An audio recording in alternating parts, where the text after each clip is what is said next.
trong người đâyประกบខ្ញុំហើយបាយលោកមិនបានលោកមានរបងសតល់បាញ់ចន់មួយរបងមេទីរបងប្រាក់3របងសម្រាប់សម្រៃក្នុងពលិប្រនិតនៅផ្លូវចាំមហាយុទ្ធខ្ញុំមិនអាចកំបានរបងប្រនិតបានទេប៉ុន្តែលោកមិនបានលោកអនុញ្ញាតឲ្យជុំបាទព្រមទាំងក្រុមតន្ត្រីរំបានទៅលោកអនុញ្ញាតឥឡូវនេះលោកមិនបានលោកបានអនុញ្ញាតហើយប្រពន្ធណាយនៅឡើយតែទុំតរត់ទៅដល់ក្រុមតន្ត្រីប្រពៃណីខ្មែរបុរាណសូមលោកចាត់បាត់កំណែលោកបរំបានរបងដើម្បីស្នាក់នេះទៅលោកអនុញ្ញាតឲ្យលោកបាត់ចូលទៅក្នុងរោងជ័យសម្រាប់បានអញ្ចឹងគណៈសូមគ្រប់ជ័យខាងតន្ត្រីទីព្រៀងតាមការគោលដៅអរគុណដល់គ្រូបាត់បងម្ដងម្ដងហើយបានទទួលទូរទស្សន៍នេះសូមឲ្យស្បាតែគ្រប់គ្នាប្រពៃណីបុរាណខ្មែរបារម្ភបានរបស់នេះរបស់ប្រាក់ដែលជារបស់រៀនតម្រៃគឺដល់លោកវិបាលបើចឹងបានសូមប្រពោទៅខាងគ្រប់គ្នាប្រកបបានហៅរំទៅដល់ទៅ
គឺដល់លោកវិបាលថ្ងៃនេះពិតជាមានសេរីទូស្ដីមេនងមែនបើមានបានវិទ្យាបន្តបាទហើយបានវិទ្យាប្រកបបានទុកទៅជ័យមួយដើម្បីសម្ដរបាត់ទុកក្រុមជ័យលោកវិបាលលោកចូលបាត់ណាហើយបន្តថ្លៃធ្វើទៅដល់លោកអង្គុយបាទជាគូទៅបាត់ថ្លៃធ្វើទៅលោកត្រីបានមកសម្រួលអង្គុយសូមដល់លោករៀបចំជាគូរួចជាស្រេចទៅណាសម្រាប់ឲ្យលោកគ្រូភ្លេងបាទលោករៀប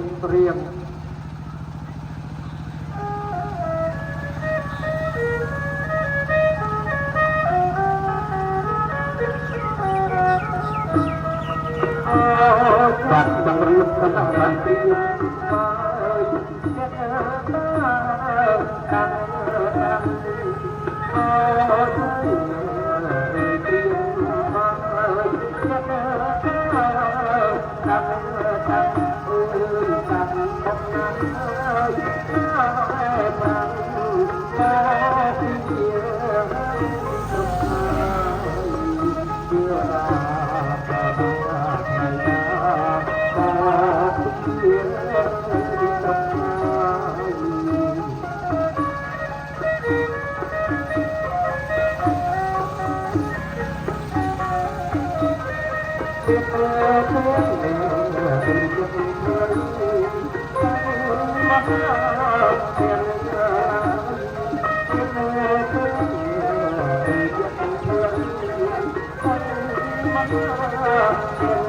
Thank you.